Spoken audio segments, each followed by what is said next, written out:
Welcome, everybody. It's Joe Fahmy. It is Saturday, March 8th, a little after 11 a.m. Eastern. Good morning, afternoon, evening, wherever you are in the world. I appreciate you being with me. We did a webinar this past Monday. It was mostly a Q&A webinar, and I wanted to do one that's more of a stock screening webinar. So I'll go through some of my screens and, sort of talk out loud of what I'm looking for. And I'm just trying to do a couple of these because I have some travel coming up in the next couple of weeks. So I wanted to try to do some before, while I have the opportunity in my schedule to do these. So uh, if you have any questions about anything, like any individual stocks or ETFs, send them over to the Q&A. But I'm going to save those towards the end because I just did one on Monday to offer that Q&A opportunity. So, but if you have any questions while I'm screening, please send them over too. If you need any clarification or want me to review anything that I might have gone over too fast or anything like that. So basically, I have not posted the weekend video, but what I do in preparing for my videos is just, sort of my prep work routine is just look at the overall markets and get a feel for where we are. So, I'll start with the NASDAQ. To me, that's the go-to index, one of the major leading index and so forth. I feel like the Dow is the most publicly watched, like old timers and, people like to watch the Dow on the CBS and ABC evening news when they talk about the markets. They talk about the Dow. Technically, a lot of people love the S&P 500. To me, the most important one's the NASDAQ. Who really cares? Don't be offended by that. It's just my opinion. That's why the go-to index for me is the NASDAQ. I've also explained that in the seminar videos. Anyways, I just look at the NASDAQ to see where we are. We're below the 50-day and we're below the black line, the 200 days. So that just tells me everything. That's just a very simple way. No blog posts, no macro stuff, no overcomplicating things, no overthinking things. Just a very simple way. Is the market healthy or not, above or below the 50-day? When we're below the 200-day, that's the absolute sort of line in the sand for longer term trend followers. That's telling me to really, really be even more cautious because, that's when I want to be careful, especially when we get a close below the 200-day. You can see that there as well, close below the 200-day. Now, look, anything can happen like we saw at the end of 2023. I believe that was end of October of 2023. We can get a close below the 200-day and recover nicely. That's a possibility too. So I'm open-minded to that. Sometimes we undercut it and close at the high end of the range, as we did in, I think that was August of, late 2024. So my point being that the close below, I mean, you got to be open-minded to a lot of things. The close below could lead to a bear market. I really don't see that, but you have to be open-minded to that. The close below could just be a shakeout to create an illusion of, okay, get everyone out of the markets that follow the trends, that they reduce exposure on a close below the 200-day. That could be a possibility too. And then we can recover. But I'm just open-minded to a lot of things. The bottom line is this close below the 200 days definitely making me a little bit more defensive, because that's when you get higher volatility, and that's when good news is ignored and bad news is exaggerated. So I have to respect what the market's telling me. Let's see some questions coming in. Joe, it feels like the SPY is leading the Qs lately. Does this change your focus on what draws your attention for key levels? The SPY is 11 sectors, and there's utilities and healthcare and some defensive names in there. So I just think that technology, which is like 21% of the S&P 500, discretionary, is another 9%. I think those are your really leading sectors, and that tends to be more in the Qs. So to me, I don't think it's ever going to change. I mean, it's a fair point, but the SPY is holding up a little bit better because it's more broad-based. But to me, I want to see leading growth sectors that tend to come from technology and discretionary and so forth.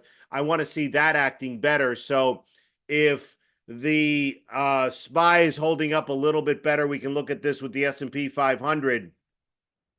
That one is undercut the 200-day and came back to close above that. So if that is holding up a little bit better, it's because it's a little bit more broad-based, but I still would like to see the NASDAQ, perform. And again, I'm not being stubborn. It's just what I go to, but I do look at everything.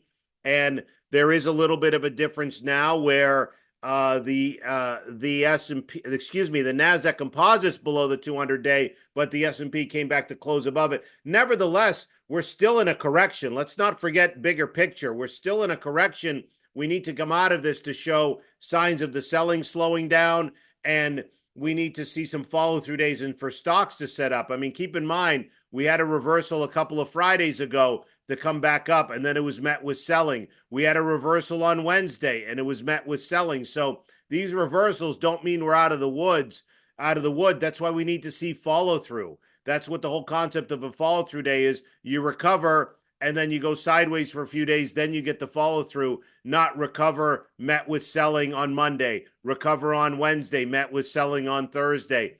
That's the thing, is I want to see follow through from here. What I do like is the Qs still held that 490 level. We went down to about 480 and that recovered above 490. But again, same thing. You had, a reversal a couple of Fridays ago, met with selling Monday. A reversal, nice day on Wednesday, met with selling on Thursday. That's why this choppy environment, that's why I've been preaching, and hate to use the word preach, but that's why I've been discussing in recent videos, defense, defense, defense, until we get follow through. Because let's keep in mind, everyone has different time frames.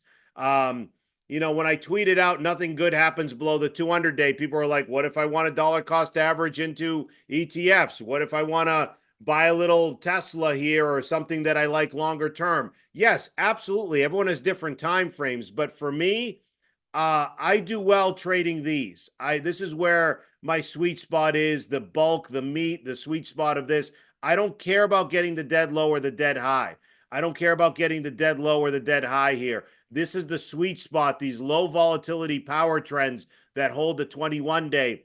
That's when I do very well and present strong stocks, and growth names can really appreciate 20 to 50% in a short period of time. So that's what I'm focused on, is some sort of follow through and then hopefully a nice power trend that would come out of this. I'm not saying it's going to, but that's what I'm focused on. Same thing if I go back to last year really quick. Let me put in the wrong date here. Let me go back to 2024 to show that. This is live, so bear with me. Where was I have to go back a little bit more. Sorry, give me one sec. That low off of November. Yeah, there it is here. When we closed below the 200-day, and then we had that Zweig breadth thrust and so forth. Literally, if you miss this entire month, it's okay, because this is the sweet spot right there. This is the really nice sweet spot to trade. So it's not about getting the lows. It's not about getting the highs. It's, for me, those power trends is when you make 80% of your money on the year. When stocks set up, you can feel comfortable going on margin.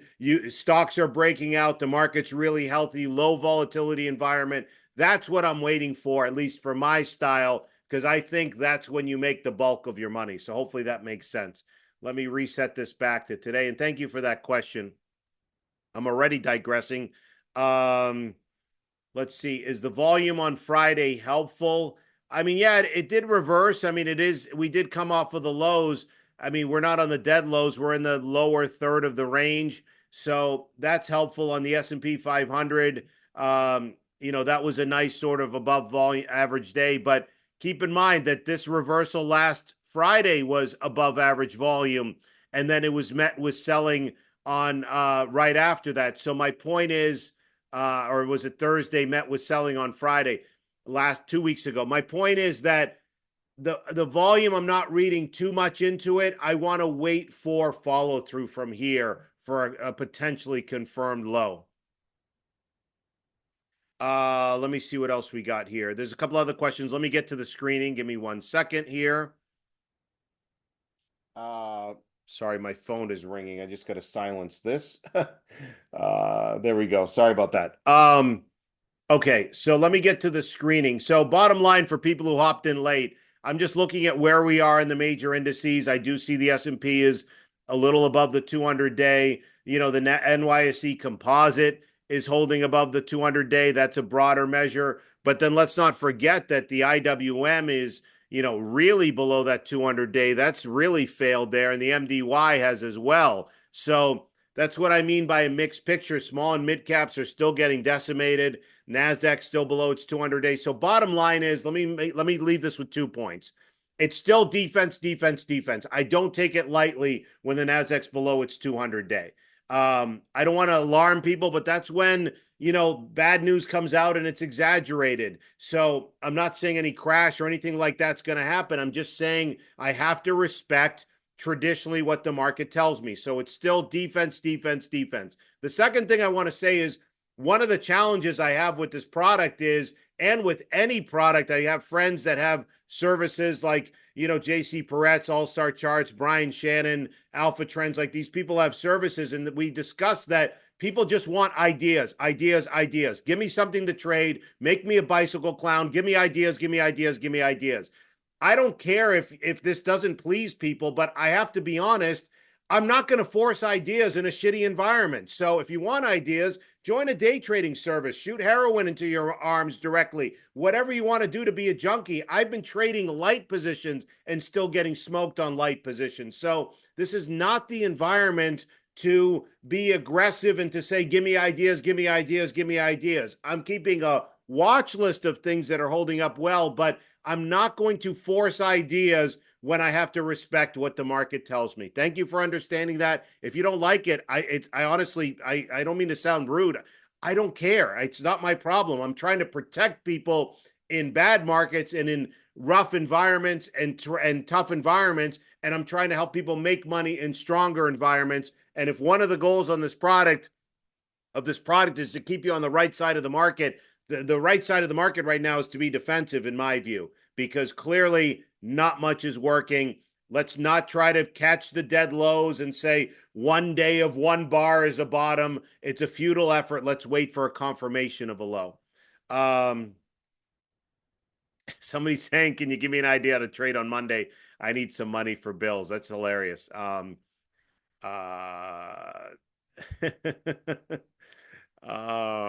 me see what else. Let me get to my screening. Joe, appreciate you very much for freezing the subscription rate for now, going into a tough market.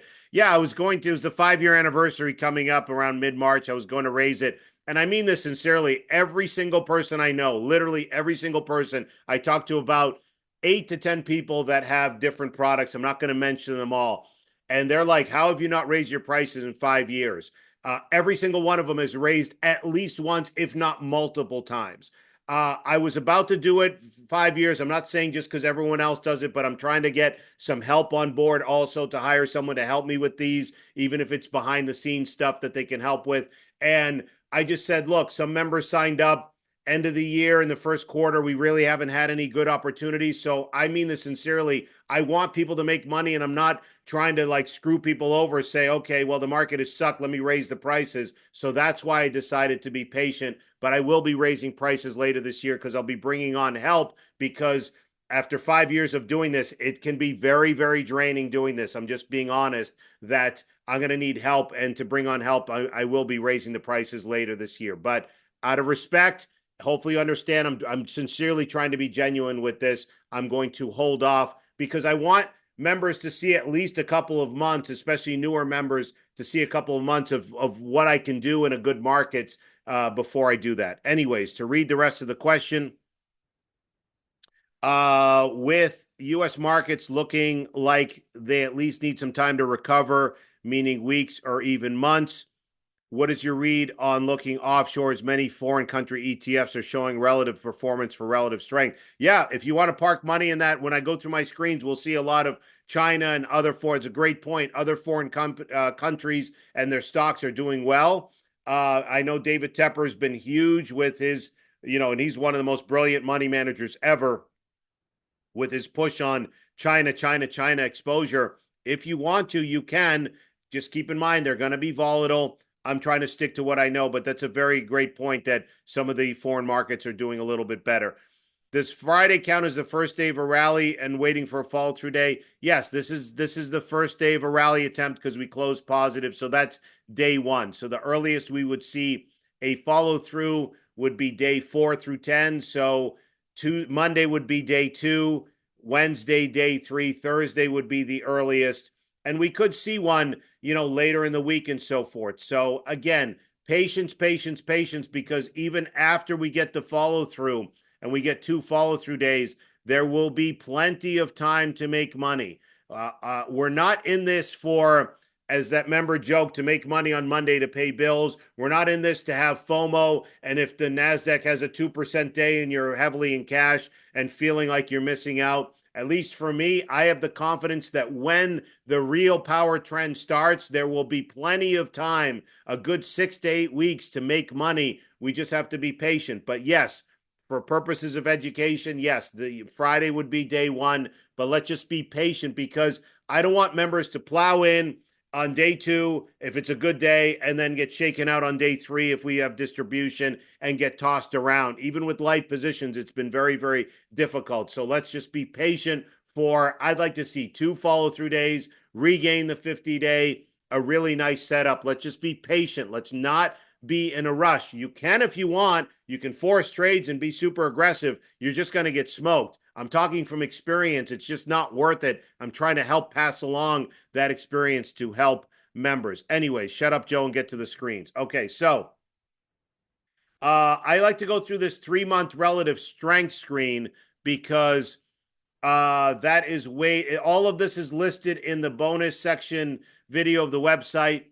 Price above $20, 50-day moving average volume, 200,000 shares, and a weighted 3-month relative strength, because this can tell me, as I mentioned in the Monday webinar, this can tell me the stuff that has a better relative strength over the past 3 months. It's weighted versus the regular relative strength is weighted on a full year. That can show me some of the stuff showing a little bit better strength recently. From a database of over 10,700 stocks, we get 133 stocks. So I just update that, and then I go through the names. It's sorted by relative strength. You can sort it alphabetically. You can sort it by whatever you want. Somebody's saying thank you, so I hope my clarification's helping. You can sort it however you want. The whole point for new members, let me just grab some water really quick.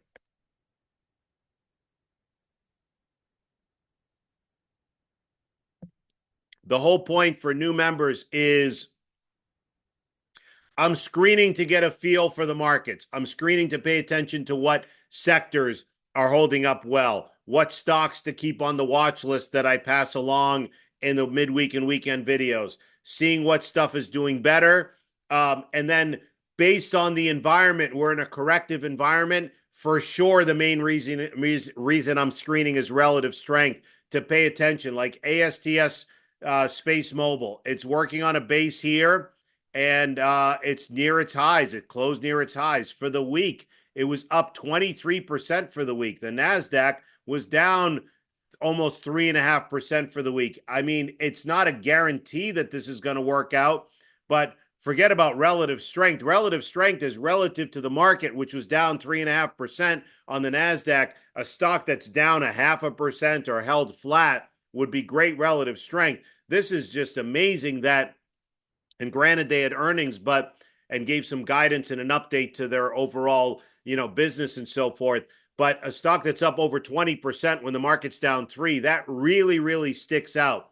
That doesn't mean it's automatically going to work. It doesn't mean that, on a down day, it can't keep putting in shakeouts. The stock can move, 5 to 10% in a day. It doesn't mean that it can't continue to carve out this handle or something like that. But the whole point is it's not automatic. It's just what probability-wise, the whole point of relative strength is if the market's doing this and getting smoked and the stock is doing this, it's a higher probability that when the tension is relieved off of the markets, this has the potential to be a decent winner. That's what I mean by relative strength. So that's why something like this would be on the watch list. I'm going to pass over the 2 times ETFs and so forth. There's definitely some China names. We talked about this one. This is the Chinese data center name that was showing great relative strength. It had a shakeout. Sometimes it was showing great. It was almost like a high tide flag. Had a shakeout, tried to go again, pulled back. At least it held, higher lows there, 17, 18, 19.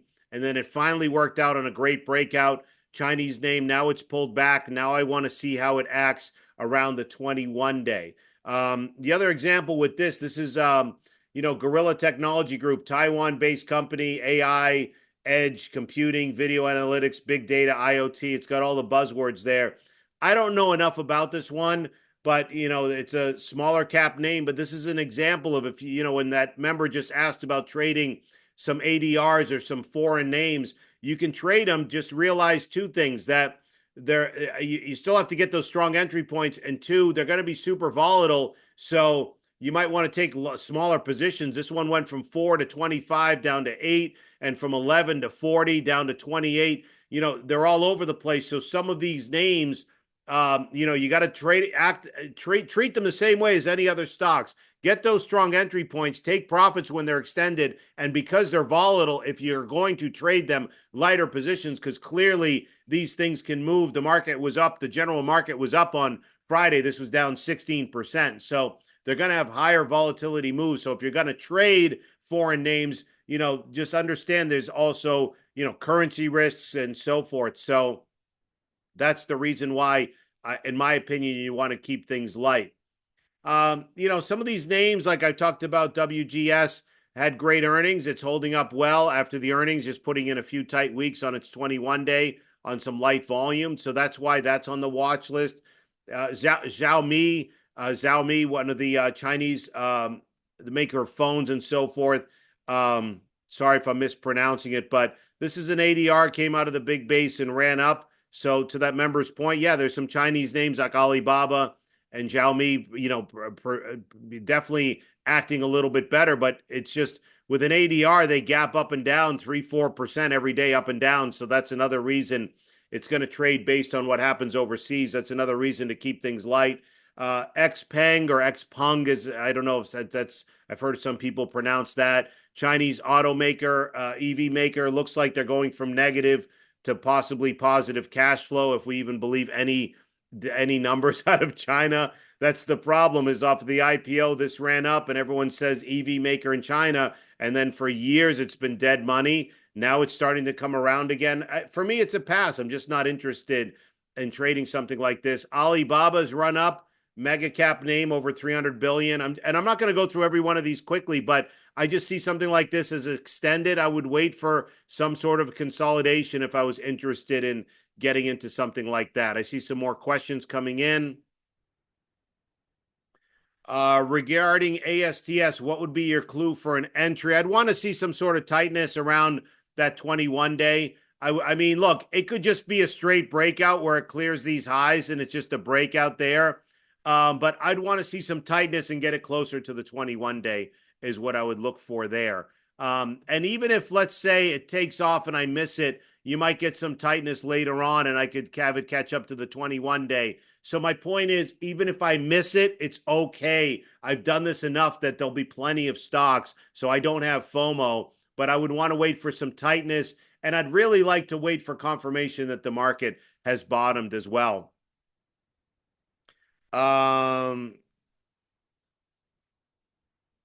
These moves on those last few charts don't look normal and natural. Can you comment about that? Yeah, I mean, let me go through some of these. I mean, yeah, these I'm going through this just to explain. I'm paying attention to relative strength, but I'm not a fan of any of these names. I'm just talking. I agree with you. Like, I mean, this one is showing a little bit more tightness, but I'm just going through some of these names. I mean, a Chinese automaker, EV maker that's run from 10, 12 to it's doubled. It's not that it's not natural. I mean, Alibaba's been dead money forever. For it to come off of the lows when some fundamental things have changed in China, that's actually not unusual. But I just need to wait for, no matter what you trade, I need to wait for, I'm going to pass these 2-3 times ETFs. I got to wait for, some tightness and some just normal price action. This is another Chinese EDR. This one's a Brazilian aerospace defense name. So, Grail was another one, showed great relative strength, took off, broke out from 20 down to 60, came down. I mean, this got cut in half in like 2 weeks from 60 down to 30 roughly. down to the 50-day. That's what I mean, where I still got to wait for some of the volatility to calm down. I'm going to pass on some of these takeovers. TGTX, this is another example of, you have a range here where it tightened up for a day, but I would want to wait when it comes up the right side. I'd want to wait for some sideways action there. The market doesn't care what I want. And if it takes off without me, I don't care. There'll be plenty of opportunities, but I'd rather wait for confirmation of a market in a potentially sustained uptrend, and then wait for some tightness on some of these charts. But I agree with you. A lot of these are China. CWeb is an ETF that's one of the Chinese internet index. I mean, it's acting well. So far, a lot of these are China-based that we've seen, which, Futu is another China-based company. You can trade them if you want. I'm passing because I'm just not, it's not what I do. You got to have your sort of bread and butter and have a certain style. And I trade growth names, mostly US. I'm not opposed to ADRs, American Depository Receipts, companies that are based in, you can Google or go to Investopedia if you want to know what ADR stands for. But companies that are established, or companies that are from other companies like Nokia and Ericsson, or Swedish, Finnish companies, stuff like that, or Alibaba's based in China that trade on the US. I'm not opposed to them. I just would rather wait for what I do best, which is the stuff that I know. Stick to what you know, as Peter Lynch says. Like MP, it's on the list, but same thing. It was acting well, had a quick shakeout, came back down. I'd want to see a little bit more tightness there. I mean, it's near a viable range, but I'd feel more confident getting into it with knowing the wind is at our back and the market's not the wind in our face or swirling. That's why you need the M in Cancelim, the direction of the market, to help your probabilities of making money. Here's one working on a big base there. Had nice earnings. After the earnings, it popped up, came back down to the 21-day, working on the right side of the base. This is, around a viable range, but I'd rather wait for, maybe a little bit more of a handle. If the market proves itself, it could, even if it's a little bit higher, it can provide a nice entry point a little bit higher there. Let me get through about half of these and get through the questions as well. Deutsche Bank, German financial company, it's gapped up. I mean, again, this one's been literally dead money for 100 years there. That's why I'm not really that excited if I see some of these. Gilead's been dead money, where it's just basically when they got approved for their hepatitis drug and did very, very well. I mean, it pays a little bit of a dividend, 2.7%. It's coming back around.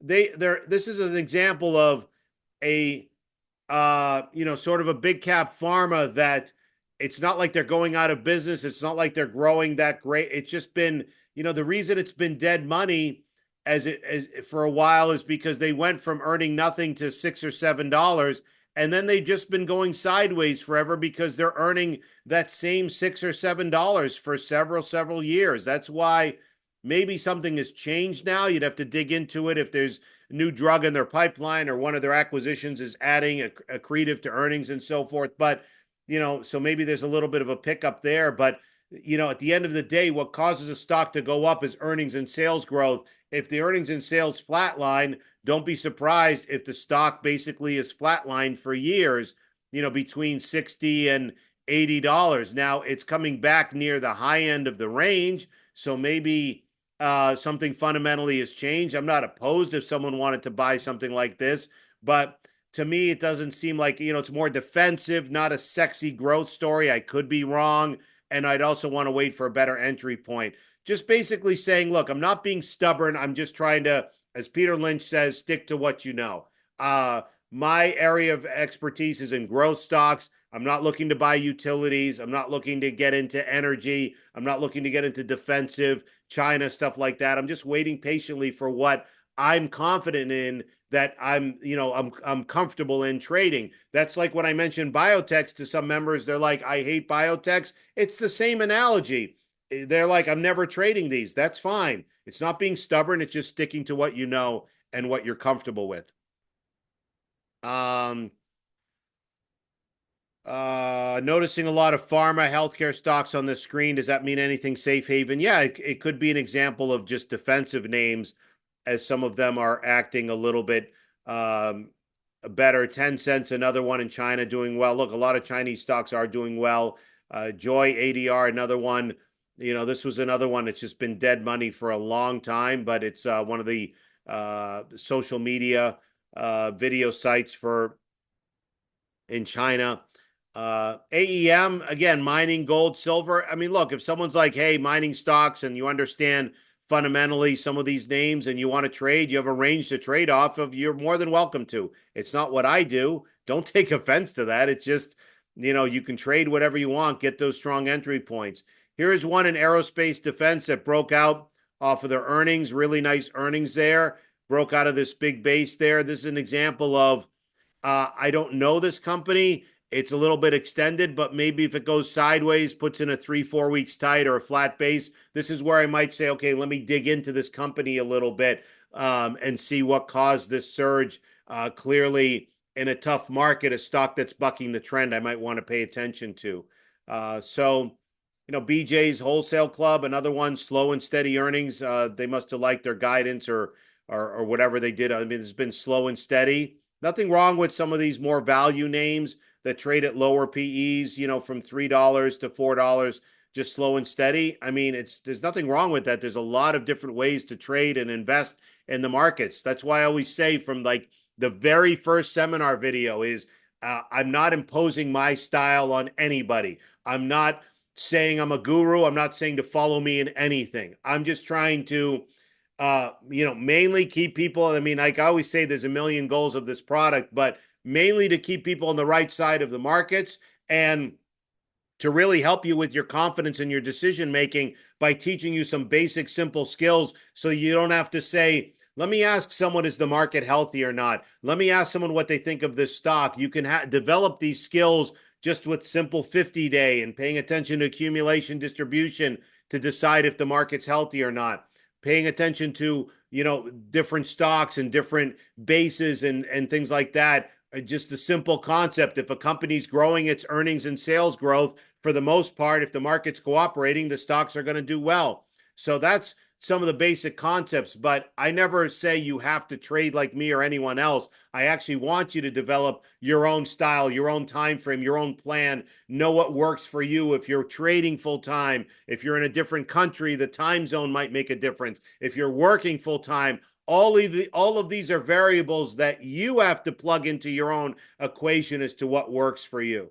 So, and it also doesn't have to be only stocks. It can be a blend of ETFs and stocks. It can be 2 or 3 stocks for newer people getting comfortable trading individual names. I can't assume just because I've been trading individual stocks for 25 or 28 years that everyone else is trading them. Some people are like, I'm comfortable with ETFs, index and sector ETFs, and trading a few stocks on your own. Nothing wrong with that as well. I do see some questions coming in. Just give me a second. Let me get through half of these and get through the questions. Sorry. Let me get through half of these. So, a lot of ADRs, steel, gold-based, gold miners, China-based, another China ADR. This is the number 2 holding of the Baker Brothers, one of the best in the biotech space. How do I know this? Because I'm a nerd. When people are like, how do you know all this? I dig into this stuff. You can just Google Baker Brothers Holdings. There's a website called Whale Wisdom. It's the first one that comes up. You can go through their holdings if you care, if you're interested, because I always say success leaves clues. I want to know what they're holding. It doesn't mean I'm going to blindly buy this because the Baker Brothers hold it, but I want to know what some of their top 10 holdings are, maybe go through them, see if it fits my style. So that's why I'm not saying to blindly buy this. I'm just trying to explain, if you are inquisitive, if you're interested, if you have any interest in learning about companies, you can do a little digging on your own if you care. If you care, you don't have to.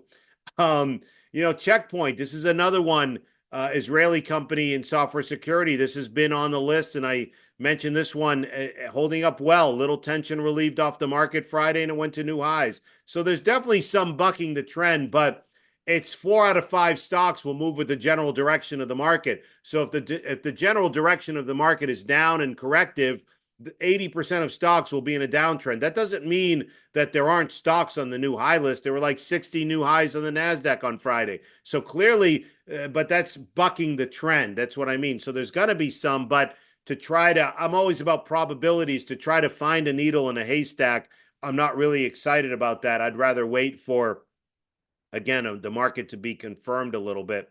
I mean, Okta had good earnings. This one's been, did very, very well during the pandemic, and then it's just been, dead for a while. Maybe things are turning around as they go from negative to positive earnings, cash flow, and so forth. So that could be, but that's something up 25%. Again, some decent volume in there in the weekly chart. That's one that could be bucking the trend and could be, changing its, out of that stage 1, stage 2 analysis, changing its character.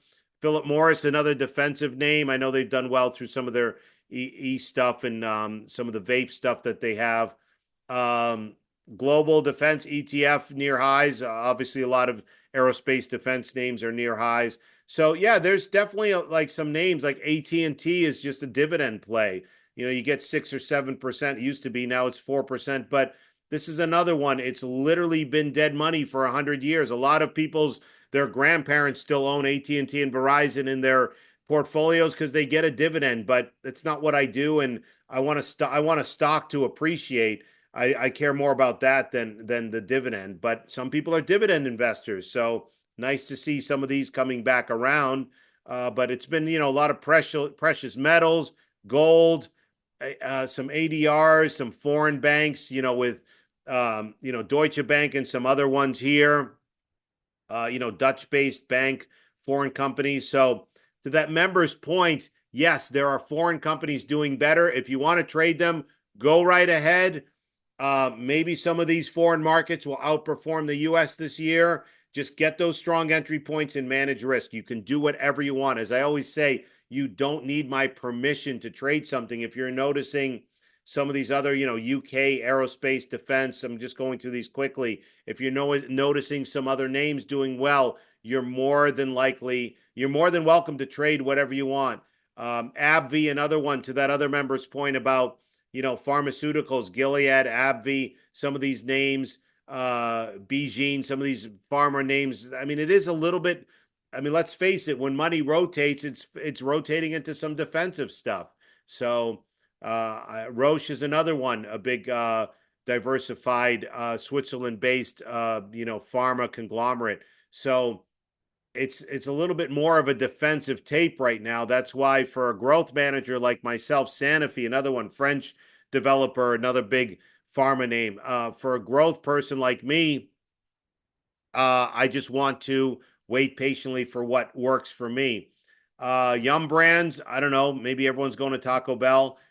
This is coming back around again. Look, like I said, there's going to be some stocks that buck the trend, so to speak. Let me get to some of these questions and I'll finish the rest of the screen here. Joe, thanks for doing these webinars. Giving market volatility, should we stick to short-term swing trades if we're trying to increase cash? I'm hesitant to do anything long-term to avoid holding dead money for months until the markets and stocks recover. Great question. Some people say with the higher volatility that there's more opportunities to swing trade and short-term trade. You can if you want, if you're watching the markets full-time, if you're trading full-time. But this is someone who, the answer to this question is it depends on your time frame. This is someone who, if you want to, hold something longer term or medium term, I do agree it's better to wait for for the overall market to recover. So I'll leave that up to you. The answer is there is no right or wrong answer. It depends on your time frame. Are you still looking for traditional setups, or is that out of the window in this market? Are you waiting longer for confirmation of bounces or breakthroughs? I'm waiting for what I normally wait for. It's the same thing. I'll discuss it in the weekend video. When the market's in correction, I need signs of the selling to slow down. So I need, there's still, a couple of distribution days in here recently. And overall in the week, it was a big down week on heavier volume to close, in the bottom third of the range. We bounced off of the lows, but I'm waiting for signs of the selling to slow down. I'm waiting for a follow-through day, preferably 2 follow-through days, and to get back above the 50-day. I'm waiting for sentiment to get washed out, and I'm waiting for stocks to set up, because when all that happens, this is when the magic happens. This is when, at least for me, and I know members who've been with me for a while, these power trends is when we make money. When you get a nice sustained X equals Y, low volatility, holding the 21 day for 6 to 8 weeks, that's when I think you make the bulk of your money. That's my bread and butter. That's what I try to identify for members. If you have other styles like value, dividend, you want to trade some of these ADRs, foreign companies, you can do whatever you want. I'm just trying to stick with what I'm comfortable with and what works for me. I'm not justifying it. I don't need to justify it. I'm just trying to explain it. Now, if you're looking to do something outside the box, you can. You want to buy something in a downtrend, I don't advise it, but it's never investment advice. You can do whatever you want. You want to buy something that's beaten down, something like Tesla. But the problem is, beaten down on the 50-day and it slides down near the 200-day. Now it's below the 200-day. If you're going to buy something in a downtrend, I don't do this. But if you say, hey, it's back near the election levels where it took off around the election or whatever, back near this 260 range, you can say, okay, three things: buy a little bit, be willing to buy more on the downside, and it's going to take time to recover. It's not what I like to do. That's why I'm not interested in doing something like this. But who's to say, you could start now at 260 and maybe nail the low. Who's to say you can't go lower? Who's also to say that maybe you weren't scaling into this at 350 and 300 and so forth all the way down, and now you've bought 25 and 25 shares, another 25 shares. Your average price is like 360 and you're buried in this. That's why I'm saying I'm not a fan of buying in downtrends, but I'm trying to be humble and open-minded to say that you don't have to do what I do. You can do your own stuff. If you're going to start small, be willing to add lower, and realize it's going to take time for it to come back, if it even does come back. I know it's blasphemous to say that Tesla might not come back. It might not, because clearly their sales are slowing down and there's a lot of political headwinds as well. There are other people who say with robotics and the new Model Y and other stuff that's coming around, it'll come back. I don't know. I don't really care. I like it when the fundamentals line up with the technicals. So if you're looking for, sorry to digress, but if you're looking for untraditional things, I'm not going to deviate just to please members with some other ways. Hopefully that makes sense. Somebody says you're a great educator. Thank you. I really appreciate that. Let's see. Let's see. Your thoughts on using MarketSmith's new ATR 21% column in your list to gauge volatility when selecting stocks and stops. I don't know that, this new ATR column. I'll have to look into it. I'll take a look at it. You can sort by however you want. There's another question here. I see you're sorting by 1 year relative strength. Why wouldn't you consider sorting by 3-month only, or a combo of these? I'll be honest with you. The direct answer is I'm not an expert in market surge. I've been using it. There's a lot of bells and whistles in here that I don't play around with. So I didn't realize, is there I just assumed trading by relative strength, sorting by relative strength, that this is the 3-month relative strength. I don't see, you see, I'm sorting by 1 year rating. I don't see a column here for the 3-month relative strength rating. My whole point of all this is you can sort it however you want. Some of my screens are sorted alphabetically, and someone's like, why are you doing it alphabetically? Why aren't you doing it by price? Why aren't you doing by relative strength, by EPS? I mean this with respect. Who cares how you sort it? The point is to do the work. The point is to go through the names. So if I go through these 133 names and they're sorted alphabetically from Z to A, who cares? The whole point is to put in the work and look at stocks. You're more than welcome to sort it however you want. To me, that's not as important. And to be honest, as what I said earlier, I don't even know all the bells and whistles. I don't even know if this is sorted by down there by relative strength or a year or 3 months. I don't even know. My whole point is to just do the work and go through the names. Let's see. ATR column was suggested by Webby for low ATR, low volatile stocks. Yeah, again, I'd have to look through that and play around and go through that. Um, Joe, what would it take you to get bearish on this market and not just defensive? I mean, I still think we're in a bull market. I don't think we're heading into a bear market. The Fed is expected to cut rates, between 2 to 4 times this year. There's still, I mean, maybe it's a growth slowdown, but I don't think we're heading into a bear market. If we really started to, significantly get below the 200-day, then I would get, but I don't like to be, it's not because I'm happy-go-lucky or I'm always long and only trading the long side. And I just honestly don't think we're heading into a bear market. What would make me feel that we would be a significant break below the 200-day, like back in 2022. When we have a significant break and we stay below the 200-day for a while, that would be a significant break that would get me a little bit more bearish. But to me, it's kind of the same thing where defensive just means, it's not necessarily bearish. It's not the same thing, but it's semantics. It's just the market is telling me to be defensive. If we break down lower, it wouldn't surprise me because the market's telling me to get defensive. If this is just a shakeout below the 200-day and we recover, then I can get a little bit more constructive. But I never want to be like, hey, this is a full-fledged bear market, sell everything, short everything. I'm never going to get into that mode. Even for members who were with me during 2022, I was just saying, look, we're below the 50-day, below the 200-day, keep heavy cash. But this is, again, going back to what I said earlier, I can't help this. This is human nature. People want ideas. People are junkies. People want to trade. So I'm saying if you want to do anything, keep it super, super light and at least trade stuff that's holding up better so that you don't get smoked, because I've traded through difficult environments. And just speaking from past experience, it's very tough. And I don't want members to lose money, because when a new sustained uptrend comes, I want you to have capital and protect your confidence. So, I'm not going to get overly bearish because I still think, for the most part, between the Fed cutting rates, there's still a lot of companies doing well.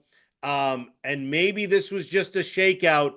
So let's keep in mind the shakeout. We've had back-to-back over 20% years. Maybe this was just a shakeout to shake out some of the excess. I discussed this in my 2025 preview, that there were a lot of people coming into the year bullish. Maybe this just is the market's way of healing and the nature's way of shaking out some of that excess. I don't know. On MarketSmith, see the wrench on the bottom right, click that, then hit customize column layout. You can then customize 21 30-day ATRs under price towards the end. Thank you for that. So in the wrench there, you can customize column. Thank you. See, that's what I mean. I'm being honest. I'm not a market surge expert. There are a lot of members who know all the bells and whistles way better than I do. But thank you for sharing that you can customize this custom layout, and I can do the ATR stuff and layout by the 3-month relative strength. So thank you for that. Maybe I'll update on the screens for the next webinar. So thank you for sharing that. And I wasn't trying to be difficult earlier. I was just telling you, being honest. Let me finish the rest of the screen. I just, kind of, my goal is I just want to get through 500 to 1,000 names over the weekend. And when I screen at nights, on school nights and so forth, I just want to get a feel for the market. The order of them is not really that important to me.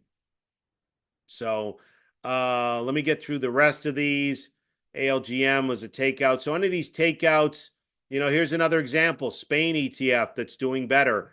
I'm okay if people want to gravitate towards some of these foreign markets, but same thing, this is too, it's just, if I didn't know what this was and I just looked blindly at the chart, I would say too extended. I want to use those moving averages for reference points for better and safer entries. Amgen, another one, mega cap pharma, so a lot of them, it's definitely some food names, some gold and so forth. Definitely a little bit more of a defensive feel to this. I mentioned AT&T before, Verizon at a new high. Slow and steady. They make between $4 and $5. They pay a 6% yield, and it has been dead money for the last 100 years. So, if you collect a dividend and you want a good dividend, nothing wrong with that. They're not going out of business. So But that's what I mean. There's different styles. It's just not for me. Not justifying it, just explaining. That's all. Everyone has different styles. Some people like to trade biotech, some hate them, some like, Novartis, another one. So you have a lot of, to that member's point, a lot of sorry if I'm rambling, but a lot of big pharma showing up here. But yeah, I mean, some like biotech, some don't. Some like gold miners, some hate them. Do whatever works for you. Anheuser-Busch, another one, more defensive name, especially with the market going down. I'm sure more people are consuming alcohol and drinking heavily. That's a joke, but not really. But I mean, it's just more of a defensive name, more of a staple name with their big brand of products. Nestle, another one. Maybe people are just shoveling bonbons and chocolate in their face. I don't know. But Baxter, another one. I mean, this is a very defensive tape. Heineken, Glaxo, GSK, another big pharmaceutical in the UK. So you have a lot of pharmaceutical names. Hershey, Nestle showing up here. Budweiser, some defensive names and so forth. Let's see what else we got here. Let me finish this one. The ultra short ETF showing up here. The semi bear showing up towards the end of these screens. Short Nvidia. I mean, these are starting to pop up. I don't know if it's a good sign or a bad sign, but my point is I'm just going to pass through some of these ETFs that are 2x, 3x ETFs. I'm not really interested in that. Let me go through your questions. I'll stick around for people who want to stick around and go through another I'll stick around for and do another screen. If anyone wants to stick around, I'm happy to do that. If you have things to do, I know it's a Saturday and you probably don't want to look at charts all day, but for those people who do, I'm happy to add value and stick around. Livermore quote, there's a time to go long, time to go short, time to go fishing. Spring is coming. Maybe we should just go fishing for a few weeks. Look, when the fall 2 days come and we get a sustained uptrend, there'll be plenty of time to make money. Sorry to be so repetitive, but I agree with that. I know it's not just you guys, it's everybody wants ideas. They're obsessed with the markets. Give me something to trade. Make me a bicycle clown. You can do whatever you want, but I'm trying to protect people. So I'm not saying it's time to go fishing and shut off your screens and do nothing, but it's not exactly the time to be a hero and saying, okay, we get one reversal. Now it's this could be the low. Okay, this could be the low. Okay, this could be the low. I'm not saying it's going to be like this is an example I give in 2001 where, I'm not saying that this is going to happen, but this is an example I give in the seminar videos of in 2001, you have a little bit of a reversal, then we go lower, and then, okay, this is the low, then we go lower. Okay, this is the low, then we go lower. Okay, this is the reversal, then we go lower. I'm not saying that this is what's going to happen now. I'm just saying that's why is it a reminder because some people might not have seen it or forget it from the seminar videos.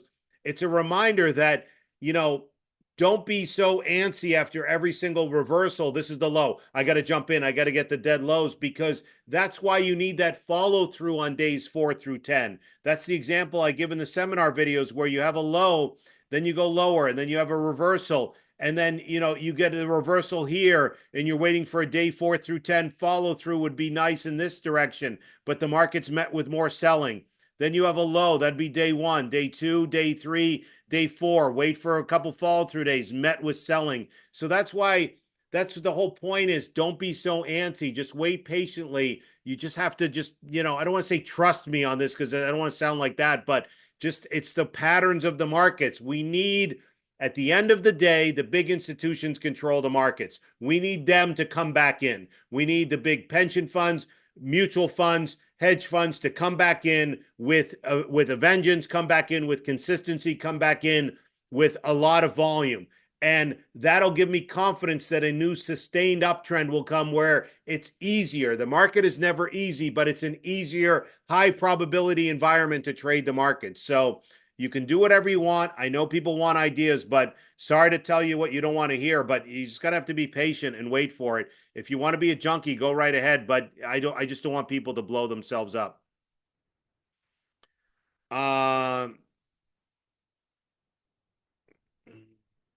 Let's see. Having been with you during the 2022 bear market, you now in 2025 seem to have been more defensive and trying to minimize drawdowns more. Agree in any other changes you made in your. I mean, look, in hindsight, everything is clear. In hindsight, when I talked about everything the Fed did, the three big things they did off of the pandemic lows. Let me go to a weekly chart to show off of the pandemic lows there.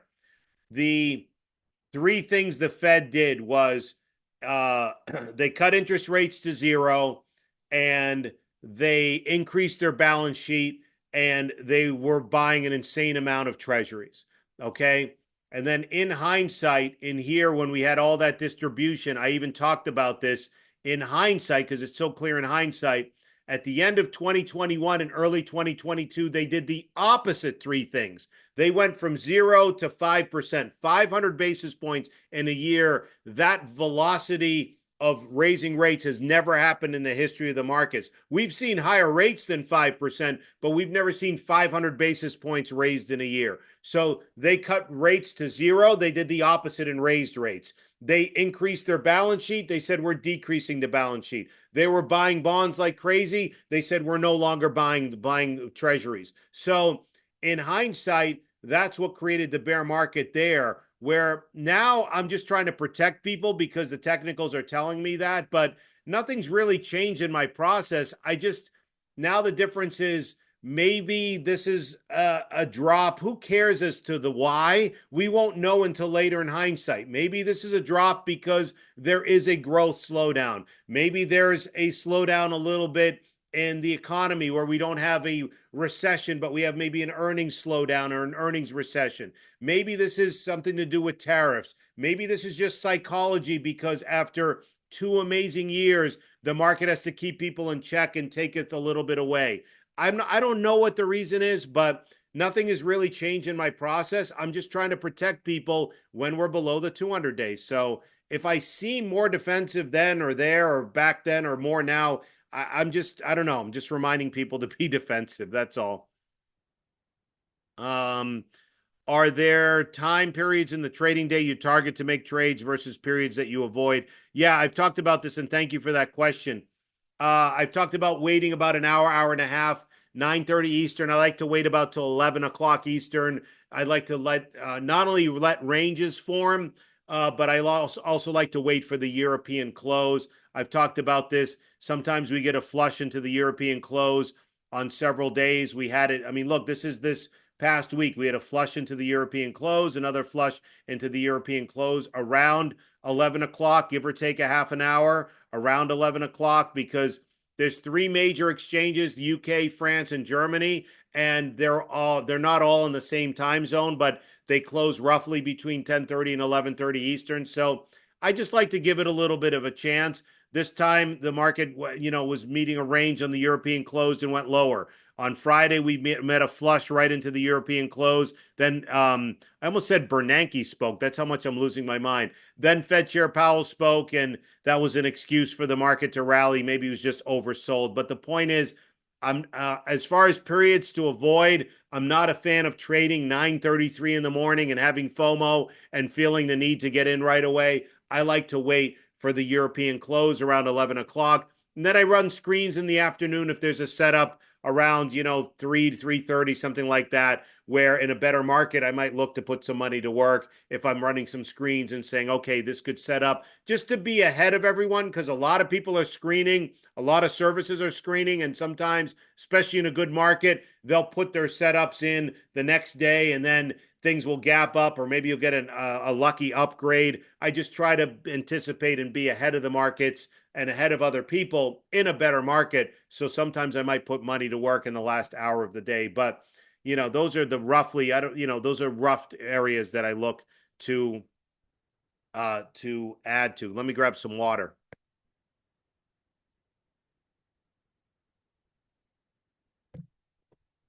Thoughts on Dash after its addition to the S&P 500?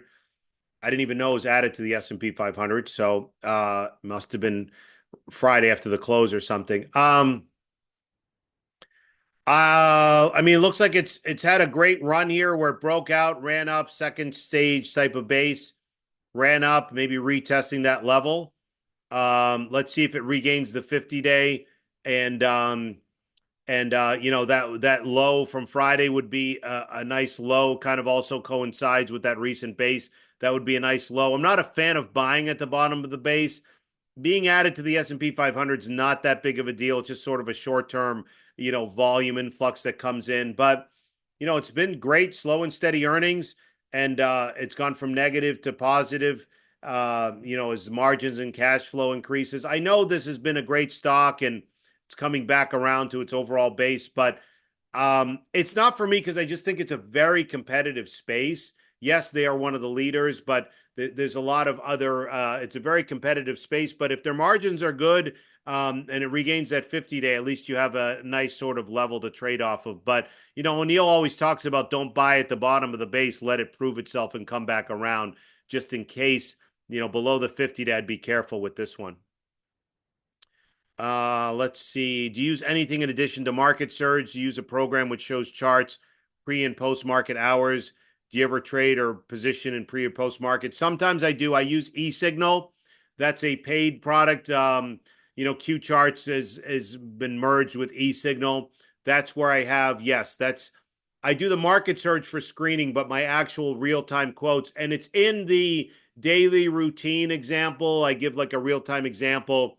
A lot of the stocks when I did this were software stocks a few years ago. So it's not the point of the stocks. It's just to show you what I have up during the day, different stocks with quotes, real-time quotes and so forth. You don't need to pay for it. I just like the robust package that it has. And it does show you, pre-market and after hours quotes. Also, your Fidelities, your Schwabs, your Interactive Brokers, your E-Trades. I know some of them have merged, TD Ameritrade and so forth. A lot of them have free packages with free charting. I'm just used to it. I do pay a decent amount for it, but for my real-time quotes, because there's also a lot of bonus, things you can do in there that you can't do in other free software packages. But most people use that, and most brokerages offer a free thing as well. So I don't use Market Surge for my real-time quotes. I actually use eSignal, and it's in the bonus section of the website. Let's see. What else do we have here? Joe, with Netflix getting nailed, let's take a look at Netflix. I think it did get hit pretty hard. Yeah, it did. I did see that. I just didn't see how I went to the 50-day. With it getting nailed recently and the former momentum names like Reddit, Tesla, etc., pulling in so aggressively, does this indicate when the market resumes, leaders will come from new names? Great question. Let's face it, some of these names, Netflix, I always say no one was talking about it for the longest time, from 500, 600, 700 to 1,000. Maybe there'll be a growth slowdown there. I don't know the fundamental thing, but clearly the market it's breaking down below the 50-day. That would be a stop. Longer term, I'm okay if you have a smaller position to use that 200-day because you would have been in it for a long time. So I'm okay longer term, but for me, that would be a suggested stop. But clearly there's something there because I didn't see any news unless it was a downgrade that it got hit. Something like Reddit, let's not forget that this IPO'd at 34 and from 34 to 230. I mean, that's a huge, huge move, even from the breakout of the base 70 to 230, for it to now it's breaking down. So two things. One, these stocks on the breakdown, if it's the left side of the base, it's going to take time for it to come back. And the second thing is, will leaders come from new names? Yes, most likely, but that's the reason I screen to see what shows up when the new, resumption of the uptrend starts. So that's why I'll screen and do my best to pass along. But most likely, these names are going to need time to recover. So I can't foresee them leading the next leg, but we'll see. Thoughts on is it UTI? Let me see here. Urinary tract infection. Oh, I don't know this one. I see UTI. Anyways, I think of the medical term. Universal Tech. It's a horrible acronym for a horrible stock symbol. Anyways, Universal Tech Institute. Somebody's saying thank you. A couple people are laughing. Sorry, just anyways, thoughts on UTI. I picked this up on your 30/30 screen. I have a half position from a month ago at 25.15. Sort of round trip this and back at break even, add or cut. Buy, sell, or hold. I need the Kramer buttons. Buy, buy, buy, sell, sell, sell. I need the Kramer buttons with a bear and a bull going across the screen. Yeah, that's exactly what you need, Joe. Thoughts are appreciated. I don't know this one. I think I've seen this. So provides post-secondary technical automotive education to students and campuses. So it looks like an education name and more on the technical side and vocational side. Slow and steady earnings. So you bought at 25.50. Yeah, so it's if this is on the 30 for 30 screen, it'd be maybe it's on a different screen because the 30 for 30 would be 30% growth in sales. Maybe it just slipped in under one of the screens, but nevertheless, who cares where it was found? Run up here. If you bought at 25.15, you're still a little bit up on it. I'd be okay with, I wouldn't want to let a winner turn into a loser. I mean, you definitely have like this 24 and change as a low there. And, you have the low of this base. You could give it, I wouldn't want to let a winner turn into a loser. So if it started to go and come back, let's just keep a tight leash on it. I can't tell you whether to add here because, if I tell you, I know people want to know, but if I don't know is the answer. And if I tell you to add and it breaks down, you'd be like, thanks a lot, Joe. Why are you buying at the bottom of the base? If I tell you to sell it and turns around, thanks a lot, Joe. Why'd you tell me to sell it? I would just say, I would just tread carefully right now. You have sort of a defined range there. That would be your stop if it dips below it. If you really wanted to give it, an absolute line in the sand would be the lows of that recent base. But I would just keep a tight leash on it. Let's see if it starts to. I'm okay adding to it if it proves itself and comes back around. I'm okay adding to it higher. I'm okay with that if it proves itself. But right now, I'd keep a tight leash on it because it's not decisively below the 50-day, but it's around that area where it's a yellow light to be a little bit cautious. So, thoughts on Google might be showing relative strength from other Mag 7 names. Still below the 200-day. Obviously, a great company. People are concerned not only the breakup of Chrome that the government's talking about, but also that the search is their main business might slowly over time be replaced by a lot of the AI engines and so forth. And I know they have one themselves, but I mean, this is the kind of thing where great company. This is what I mean by if you want to add to an ETF or a big company like this longer term, it just, again, it could go lower, start small, and it's going to take time to recover. My first thing, though, let's forget that it's Google. If it wasn't Google, and I would say, okay, below the 200-day next, not interested. So because it's Google, you can bend the rules a little bit. But I just, I would just, again, not really that excited about stuff below the 200-day. Compare Learn LRN to UTI. Yikes on Learn. Growth stocks with a lot of eyes on it. Yeah, this is another one, online education curriculum. I mean, it also ran up a lot, and I don't know what the news was. There must have been news, the gap below the 50-day, but I didn't even know a lot of eyes were on it. But, these educational names I'm not a huge fan on. But a fan of, but I'll leave that up to you. I don't want to talk anyone in or out of something. Generically, can you comment on your strategies for selling? It's harder for me to identify sell signals compared to buy signals. O'Neill, in his book, I believe it's chapters 9, 10, or 11, has a lot of sell strategies. I cover selling in the seminar videos, but selling is two things. Selling into strength, why I took profits on Palantir, and I mentioned it.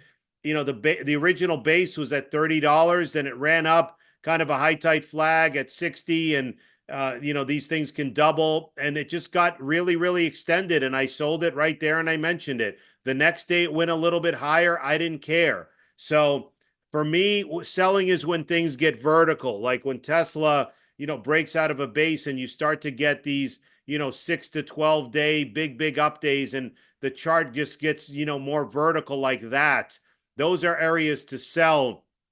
What was the one, GDS, when you see a big move like breaking out of a base and the thing just goes straight up in the air and it goes up $2, $3, $2, then it goes up $7, $8 in one day. So selling is two things. Selling into strength when something gets vertical, those 6 to 12 day blow off type of moves when you get the biggest price move of a stock. So on a $30 stock and it jumps up $4, $5, $6, that's unusual. On a $300 stock, it might be a 20-point move, something that's unusual. That's all covered in the seminar videos and the O'Neill stuff. So selling into strength, I'm a big fan of, especially when they get really extended from an initial base. The second part of selling is selling into, stopping yourself out. And that's where you could use all the different strategies I've talked about. The range of a base, breaking below a percentage stop, breaking below a technical level. So selling is a broad, it's such an, literally you could spend hours on this. It's such a broad question. So there's two ways to sell: selling profits or selling at a loss to stop yourself out. And I give all sorts of strategies. But to identify sell signals when things get more vertical and you've had a really, really good gain, and some of these names, I'm trying to think of some other examples like Palantir from 30 to 120, and some of these other names, Tesla went from 220 to 480, and some of these other names have made huge, huge moves. Like we talked about Reddit, running up from 70 basically and going, just extended from a base. Nothing wrong with taking partial profits when things are extended, when you think you're Superman and Paul Tudor Jones and I'm the greatest trader ever. I call it that internal sentiment measure. When you start to tell your friends, hey, I gave you Reddit at 70, look at it, it's at 230. Or you want to tweet about how great you were because, I tweeted this out at 80 and it's now at 200. Before you get all excited to tell a friend, yeah, didn't I tell you this? Or tweet, didn't I tell you this? That's what I call an internal sentiment measure. Take a little profits off the table before you do that, because that's usually around a level where you think you're Hercules, and you think you're the greatest trader ever. We're not that great of traders. It's the market's just showing out an outsized return. That's another way to take a little bit profits off the table. Hopefully that helps. Any comments on covered calls in this correction or downturn? I'm a fan of covered calls a little bit more into strength, because when things have had a downturn, I'm more of a fan of covered calls as things are going up. That's also a strategy I don't want to open up a can of worms with, but if there are stocks that you think you want to hang on to that could be dead money for a while, I'm okay, but I'll leave that up to you, because it opens up a whole can of worms with different strategies. And I don't want to say it's super advanced, but I don't like to talk too much about that, but I'll leave that up to you. The problem is I'm more of a fan of, I know someone, when Tesla ran up, they wanted to hold on to the stock. As it ran up, they started to write, the 500-600 covered calls that basically went to zero because there was a lot of premium. I know someone else who did that on MicroStrategy. As it started to run up, wrote even some of the 900 and 1,000 calls when the stock was at 500 were trading at, $50 to $70, huge premiums. But now, as it possibly is, coming back around, I'd hate for you to write covered calls and have a sort of a short covering rally, but I'll leave that up to you. That's just too broad of a question to answer. Joe, to restate an earlier question, let me grab some water. Just give me 1 second.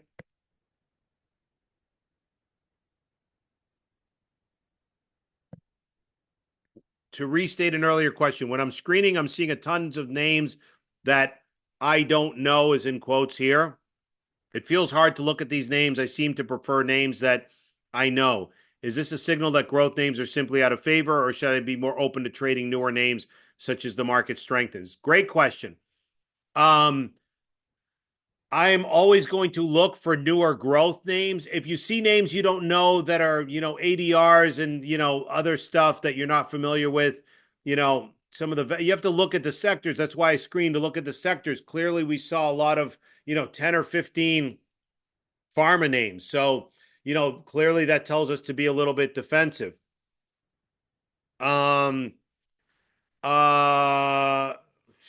Let's see what else do we have here. What else are we going to say? Oh, sorry, there was another question that came in.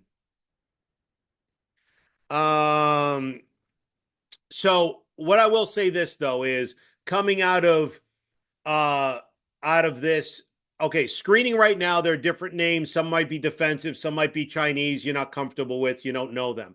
But my whole point is coming out of this, coming out of one of the bear markets was Celsius at split adjusted $10 and it went to 300 because they split 3 for 1. So, or split adjusted, and no one had heard of that, the energy drink at the time.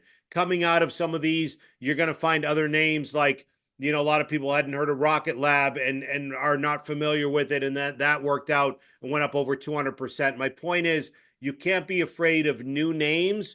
So don't feel like it's always got to be NVIDIA and Apple and Google and all this stuff. You can't be afraid of new names. So my point is, when we do get confirmation and I do find some new names, you can't be afraid of them. Or if you're not comfortable, you either pass or you can take lighter positions. But right now, it's the cycles of the markets. I mean, like I mentioned earlier, back in the 90s, Nokia and Ericsson were like huge, and then they fell apart, and some newer handset makers or some newer names came up. Or, in the 90s, it was Cisco and Dell and Intel and WorldCom, which, was a fraud. And that was a NASDAQ top 5 NASDAQ 100 name. And then that became dead money for 13 years, 15 years. So even Intel never really recovered. So my point is, you can't be afraid of newer names, which I'll be happy to pass along. Somebody's saying great session. Thanks, Joe.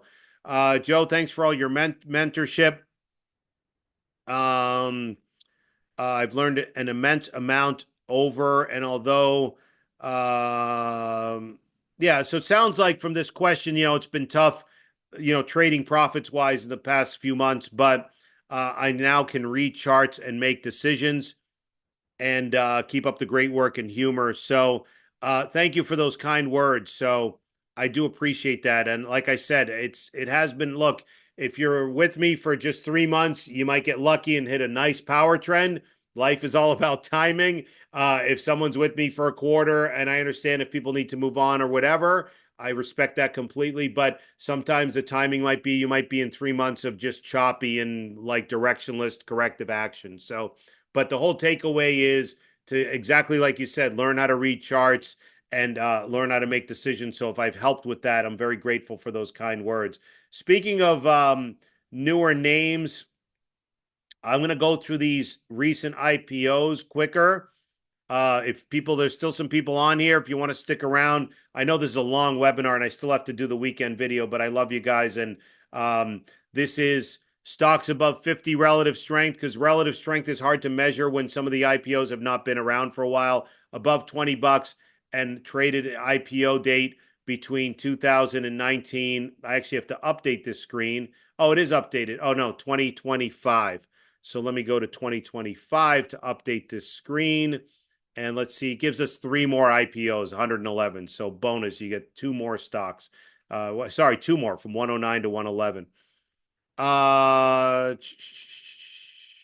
Somebody's saying keep going. If you're enjoying this, that's awesome.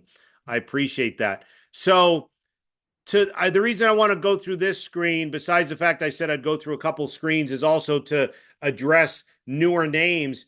Some of these, like Albertsons, has been around for a while. They just haven't IPO'd. This IPO'd in the past 5 years. But I go through these, so the whole point is to not be afraid of newer names. Something like this, I see this, and I just quickly see, I want to I want to wait for it to see if it proves itself on the right side. Some of these might not look like great charts, but you can't be afraid of newer names. So I'm going through these. AppLovin's another example. When it went, I mean, this was down like 20-something% for the week. Actually recovered a little bit. It's down 17%. But this is another example of going from 80 to 500, and somebody says, okay, from 500 to get cut in half in 2 weeks is not normal. Well, from 80 to 500 in a short period of time is also an outsized return. That's why you got to take profits into some of the strength and so forth. Or when it didn't hold its earnings gap there and didn't hold that level, that would be an area to maybe cut your loss if you were trying to trade an earnings gap. Where this earnings gap worked, where it held that low and worked out great, this one didn't. But the point is, a lot of these names had outsized returns, and the market's just, correcting some of them. I'm just talking out loud as I'm going through these, but I like to go through this every once in a while to possibly look for newer names and some things that might be setting up or, like, I don't know, a Bell Ring Brands manufactures, ready to drink protein shakes and so forth. It's been a decent winner there. Maybe they have, distribution comes back around.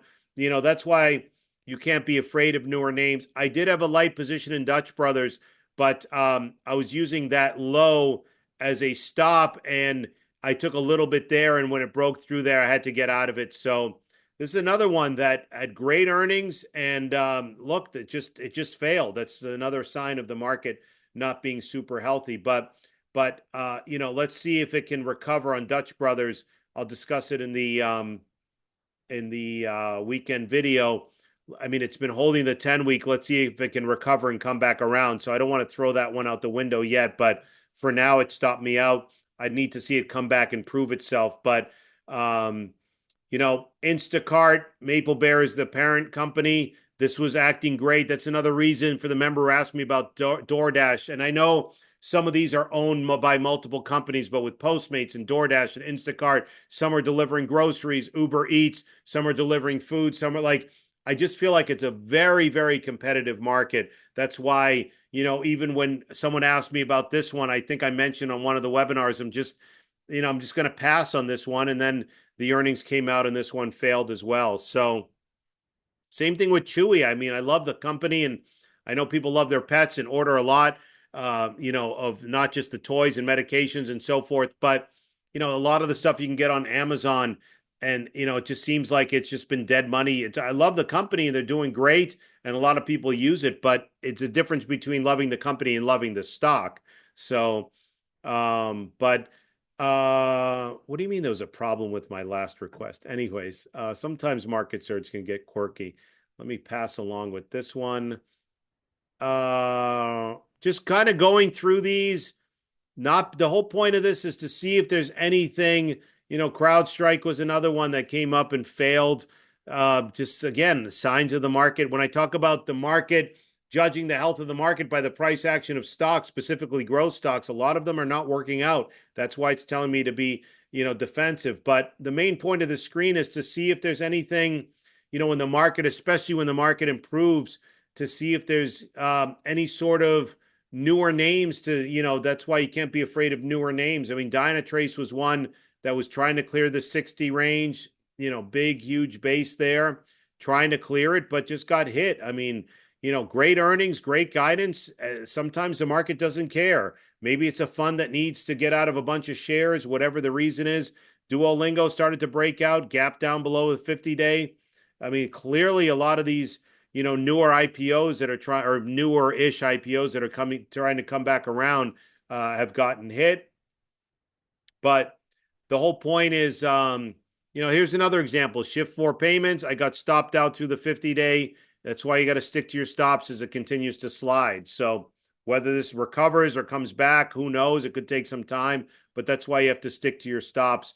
At least have some form of a loss-cutting discipline.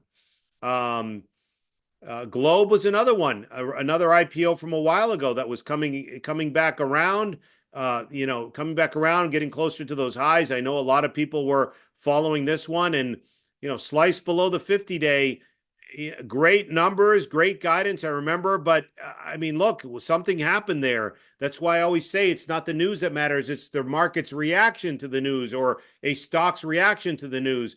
And you can't argue with the market. You can't sit there and say, yeah, but they had great earnings and I don't get it. Well, the market doesn't care about us. It's just, you have to respect and obey what, when the institutions are getting out, you have to respect and obey that.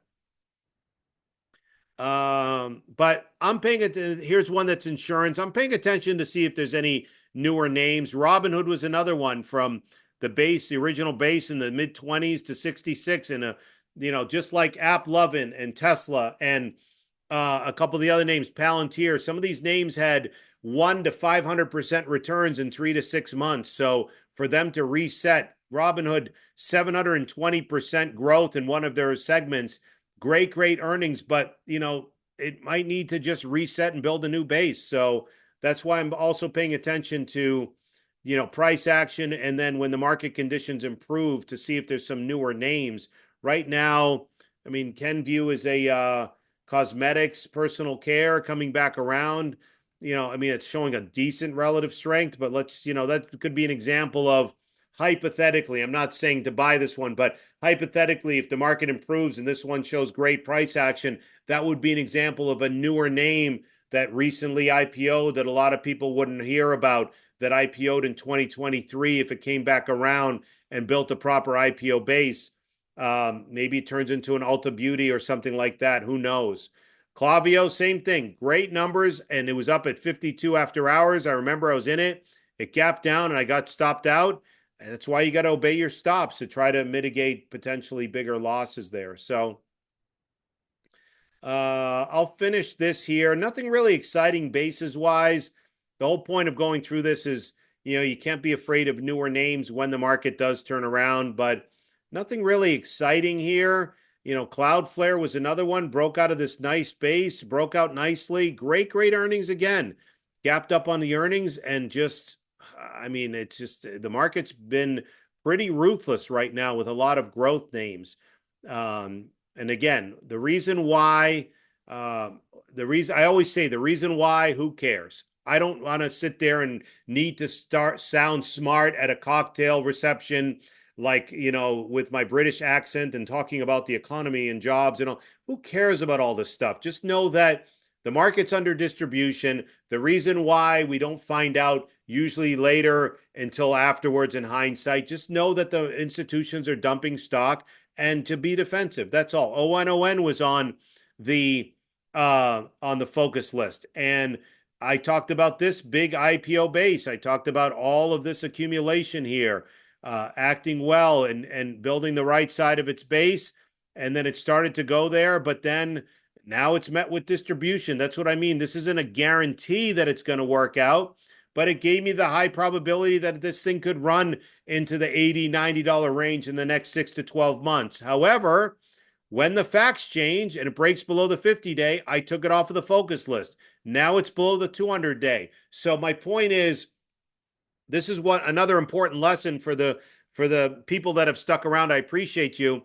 It's another important lesson that, the Stanley Druckenmiller line, when one of his biggest assets over the past 30 years is his ability to change his mind. Just because I said this has a blueprint of an IPO base with all the accumulation and their sneakers are doing well and they can expand into apparel and be the next Lululemon or Nike or a mini version of something like that. I could see this one from $50 going up, 30 to 50% or more in the next 6 to 12 months. That's just because I say that, that doesn't mean it's etched in stone and it has to happen. When the facts change, I have to have the ability to change my mind. So if someone goes back and looks at that tape and wants to say, aha, I caught you, you said something wrong. Oh my God, I've never been wrong in the markets ever before. You've never been wrong on something before. It's called developing an opinion.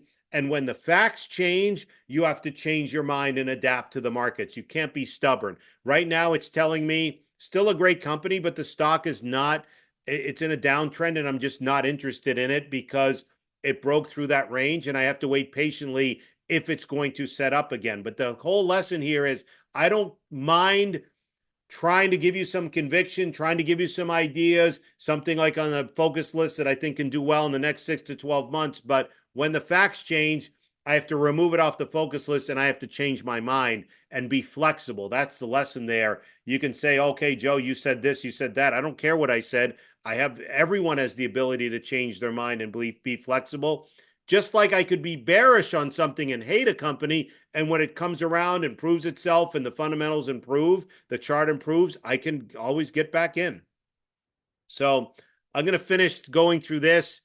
If there's any other questions, send them over. I'm going to finish going through this. I appreciate the people sticking around. If there's any other questions, ask them in the next couple of minutes because it's been almost an hour and a half here. Palantir, I want to see how that still acts around that 50-day. There's very few here that, this one's acting a little bit better. Software Medical, still working on the right side, but very few new names. If I go through something like this quickly, it's because it's a takeout and it's just flatlining. It's not anything I'm interested in. Roblox was acting great earnings, just continues to slide. It's the market giving us information. Rubrik, I was in this one. I said, okay, these are different stops. as it tried to go and even got an upgrade and it was going, I just had to stop myself out. I haven't touched it. It's gone lower, even lower through that 60 range. That was when I mentioned those 9 stocks. That would be, even if you took a light position longer term, that would be an absolute stop. So when I mention those names, if you're not sticking to the stops, if you took some of the ideas, I can't help you with that because I don't want to assume anything, but you have to have some sort of loss cutting discipline. If you have trouble with stops, you're going to have to learn quickly that you're not going to be right on every single thing you trade. Somebody says your presentation is simply glorious. Now we just need the market to respond. That's very, very kind. I really appreciate that. The fact that there's members on here and an hour and a half into it, you're not sick of me and I'm trying to keep people engaged. I'm very grateful. I'm trying to not make this boring, trying to keep you engaged, trying to teach. Sometimes I'm rambling, just thinking out loud and speaking of what I'm seeing from charts, but I really, really sincerely appreciate that comment. And you're right. The market will eventually respond and we'll make some money again and there'll be a nice sustained uptrend. But the key right now is I know people don't want to hear it. Patience and discipline. The chocolate cake is sitting there in front of you. You don't have to eat the whole thing. You can pass, have a little bit, but everything in life with our health, with our relationships, with our finances, with our trading, with our investing, everything in life involves patience and discipline. And, it's a really important thing to just wait patiently for that sustained uptrend. If you want to try other strategies and bottom fish, or short-term trade or day trade or trade ADRs or trade stuff you normally don't trade, you can do whatever you want. I'm just not a fan of it. The only thing is, like I talked with Druckenmiller, is sometimes he says I'm a junkie and he just reduces his position size if you feel the need to what's the word, to feed that demon, so to speak. But if you're going to do anything, keep it light and save your money and protect your confidence for a better environment. TradeWeb's still holding up well. I mean, that's another one, and newer name. I guess they IPO'd back in 2019, so not super newer name, but it's still holding up well. I'd feel more comfortable again if the market had. Sorry, I just passed over it. If the market has, again, better confirmation. But I'm definitely going to work for you and pay attention. I mean, Uber's been holding up well, holding that 21 day. I just think that it's, knock on wood, it's held well through this. I think it's going to do well. That's why it's still on the focus list. Upstart's another one, gapped up on earnings, kind of hit the high end of this range. And then, sometimes you have shakeouts where a stock will build like a handle like this and then have a shakeout below the handle and then take off. Sometimes you'll have the opposite where you'll have a trap where it goes above and makes new highs and then fails. So that's why, again, you always have to manage risk around that. There's a few more names here. Somebody's saying, thank you for teaching us to fish. I appreciate that. I'm trying to help people think. I'm trying to help people think outside the box and use our brains and, things to look for, those sort of steps. Make sure the market's in a confirmed uptrend. When it's in an uptrend, increase your probabilities by being in strong fundamental names. Combine the strong technicals to get strong entry points and then manage our trades as best as we can for people who like to trade individual stocks or actively manage a portfolio. So that's the key there. But again, right now the theme is defense, defense, defense, and a little patience and discipline till market conditions improve. I'm very grateful for all the amazing comments, all the great questions. Hopefully some of this makes sense, helps you to learn and increase your market skills, insight, acumen, whatever you want to call it. I will be posting the weekend video by 6 o'clock Eastern. As I always say, when I do these on Saturday, your only assignment over the weekend is get out of the house, do something to help your mental well-being, your physical well-being. Tell someone you love them, call someone you haven't called in a while, go for a walk, do something. There's more to money. There's more to life than the money in the markets. I know we're all, market enthusiasts, but do something like, just do something to help, read a book, anything like that to help your mental and physical well-being. Thank you for hanging out with me. And we will see you. The next video will be the weekend video. And then after that, I'm traveling this week. I'll announce it in the weekend video. The next midweek video will be a day earlier this week on Tuesday. So Thank you so much. Enjoy the rest of your weekend and enjoy. Thank you.